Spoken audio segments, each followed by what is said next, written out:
Welcome back, everyone. You're watching Trade Australia. I'm your host, Lawrence Christoffelsz. As I mentioned at the outset, today's show is all about supply chain, how you can optimise it, how you can find the right candidates. What's a really important part of supply chain, especially here in Australia, is making sure you've got the right infrastructure knowledge and expertise and partners around as well. So now we're joined by Paul Zalai, who's part of FTA and APSA. Hi, Paul. How are you, mate? Yeah, good. Thanks, Lawrence. How are you? Great to see you, mate, always. Before, just for some of the viewers who don't know who you are, can you explain about FTA and APSA for all the global viewers, please? Sure.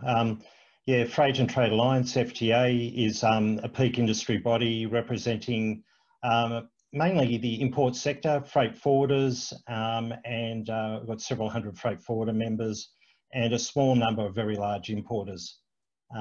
So we're really focused on advocacy, training, and information dissemination to the import sector. Great work that you do, mate. And it's a really strong advocate voice to government and to the industry overall as well. So congratulations on that. Paul, I know that there's been a whole range of stuff now, but can I ask you to provide an overview of some of the recent impacts, operational impacts with the industrial action in Sydney and some of the Stephen Orr charges? Can you talk us through some of the challenges there? Yeah, well, I can, Lawrence. One of the things I was going to mention as well is the FTA also represents large exporters. So we run the Secretariat for the Australian Peak Shippers Association. So the impacts of port botany are affecting the whole supply chain, import and export. So we've got problems at the port there, lengthy delays, vessels waiting at port, a whole combination of reasons.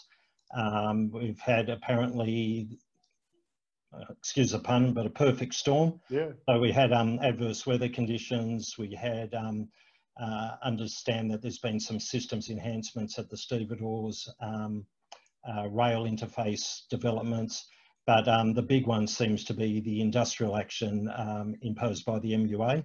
Yeah. All of that has resulted in lengthy delays. Vessels that normally turned around within about 36, 48 hours are spending up to 5, 7, 10 days waiting to get serviced.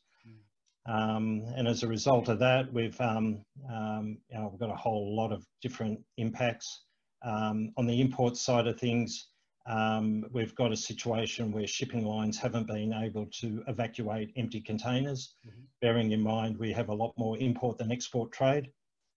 So that surplus of empty containers are now filling up the empty container parks. Transport operators are being forced to double, triple handle cargo, those empty containers with redirections set by the shipping lines, and now are holding boxes in their own yards until they've got somewhere to return cargo. So we've got all kinds of congestion there within the port precinct. But yeah, like I said, the flow-on effect is now for exporters as well. We've got a couple of different factors. We've got shipping lines that are now making the commercial decision to bypass Sydney altogether. Oh, no. Yeah. And so discharging Sydney cargo in either Brisbane or Melbourne, and now importers are having to have paid the cost to and wear the delays of moving freight back to Sydney. Yeah. Probably more alarming is on the export side of things, where, I spoke to one of the major cotton shippers earlier this morning. They said they were expecting 6 potential voyages over the coming weeks, which is now down to 2. Oh, and even those that are still servicing the port, we've got exorbitant infrastructure surcharges being administered by the shipping lines. I was going to ask about that. I mean, as you said before, Paul, it couldn't have happened at a worse time. Everyone's trying to navigate through this whole COVID situation. Doing business in any way is really challenging. So to put these charges on top of all these other dramas that companies are trying to deal with, what's their justification for? Well, obviously there's congestion, but there has to be some other way that they can work with you better and the shippers. Look, it's been quite concerning actually. The Mediterranean Shipping Company were the first to introduce this surcharge. I think it was last Thursday. We very much expected that other shipping lines would follow. We didn't expect it would be so quickly. CMA, CGM, ANL, they the next day they implemented a surcharge. The MSC surcharge is $300 US per TEU. Wow. The CMA, CGM, 285 US dollars. And today we heard that Pacific Asia Express are also implementing a surcharge of $300 US. You know, again, obviously shipping lines are in a free and open market can charge whatever they like. It's up to entities to negotiate. But the concerning thing here, there's been no consultation, no engagement, and the fees have been imposed with only a few days' notice. Yeah. Meaning on the import side of things, those that have got, you know, have projected their landed costs, that'll be blown out altogether. And same with exporters. And on the export side of things in particular, where you're looking at a lot of high volume and low value goods, it's, you know, that $300 US per 24 container or 600 per 40 foot, you know, translates to an extra, you know, $5 per bale for cotton, an extra $17 per tonne for grain. And those same sectors who have been suffering from the drought finally get a bumper year. It actually rains. They get crop, they've got a market to service, and now they'll be doing it at a loss. And then similarly again on imports, it's going to affect all importers. But again, you know, you've got to have some sympathy for those entities that have got high volume, low value product, you know, the steel importers and others. It just translates to massive costs. Yeah, and just as you say, I think companies understand that every sector, whether it's a carrier or so forth, have their own challenges, but you need to give companies time, importers, exporters, time to adjust, time to consult with them, as you say, so they can rejig their pricing or talk with their customers about absorbing some of those additional fees. So it is disappointing that there's no consultation, and that lead time to actually engage with you and your shippers is really poor. Yeah, look, Lawrence, I think the thing that we're still struggling to understand, and we're trying to engage with the shipping lines to get a better understanding. But if the stevedores are unable to service the shipping line for whatever reason, whether it's the industrial relations issues or whatever, we would have thought that the shipping lines would have a contractual arrangement with the stevedore if they can't meet the KPIs, that they would be compensated. Not sure if that actually exists, and we're trying to find out more detail on that. But in the meantime, the shipping lines have found their own way of getting compensation by imposing this unregulated charge. And what do you see long term, Paul? How do you think, I mean, this whole situation, I know it bubbled away even before COVID and there was some increases going on, but now this is just exacerbated with everything else going on.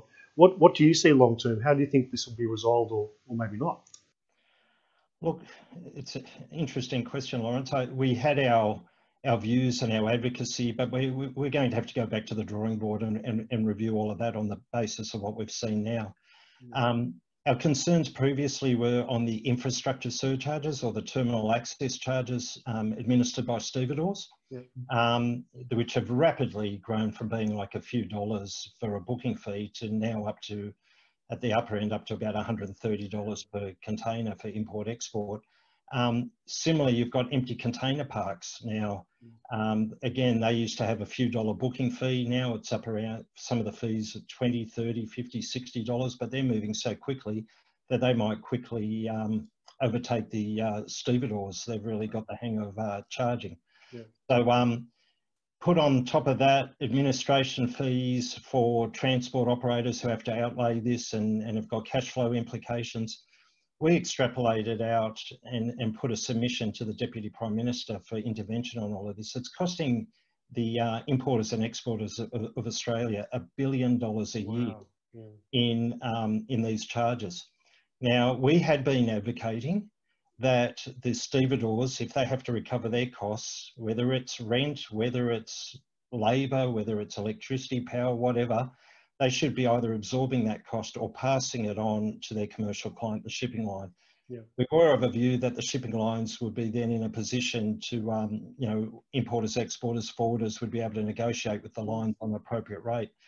But what we've seen now over the last few days has forced us to rethink things, because we've seen that the shipping lines equally have no problem implementing a surcharge without notice. And even if we were successful in our original advocacy, maybe all we would have achieved is transferred it rather than the stevedores imposing such an exorbitant fee, that shipping lines could do it. And we're not suggesting that there's any collaboration between the parties or any anti-competitive behaviour, but certainly a case where there's follow the leader. Once one stevedore, or once one shipping line, or once one empty container park takes the lead on one of these fees, rather than using it as an opportunity to differentiate your commercial services, we're finding that these different parties are actually following each other and take it in turns to ratchet up the costs. Yeah.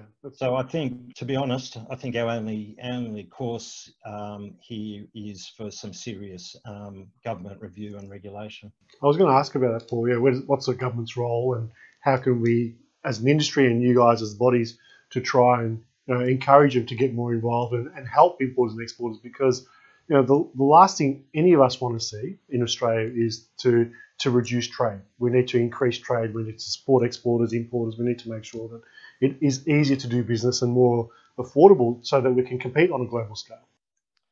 Look, we do need the shipping lines to keep servicing the country, especially at the moment when air freight's just been decimated with no passenger movements, and so we've become even more reliant on sea cargo. I think we need oversight, though. The problem is the number of shipping lines servicing Australia over the years has reduced. We've got larger vessels coming to the country, which is great. That should bring economies of scale. But what it's forced is more consortia or shared vessel arrangements with shipping lines. And we've got the Part 10 of the Competition and Consumer Act that we administer, actually, in partnership with the Registrar for Shipping, to monitor those. But having performed that role for the last few years, we can see that legislation doesn't cut it.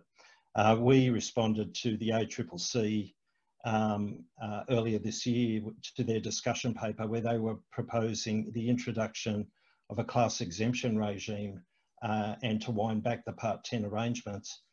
We very much support that approach. We think the APSA is the entity that needs to keep a close eye on this. And if we are going to allow exemptions from standard competition law, it needs a regulator with a lot of muscle to oversee it. And even furthermore, we might be putting in supplementary submissions now, because we can see with these surcharges that have come in without notice, maybe we need to follow the path of the US with the Federal Maritime Commission, where they're mandating 30 days notice to allow industry to adapt. Yeah, look, that makes sense. I think that this is going to be an ever-changing space, Paul, and I really appreciate you taking the time. I'd love to stay in touch, get you back on the show, so you can keep us updated and the viewers updated with all the changes. And congratulations on the work you're doing with both Secretariat and APSA, because it is a really vital role. So thanks, mate, for sharing your insight and your time with us and the viewers. And let's talk again very soon. Okay, thanks again, Lawrence. Thanks, Paul. Take care. Cheers.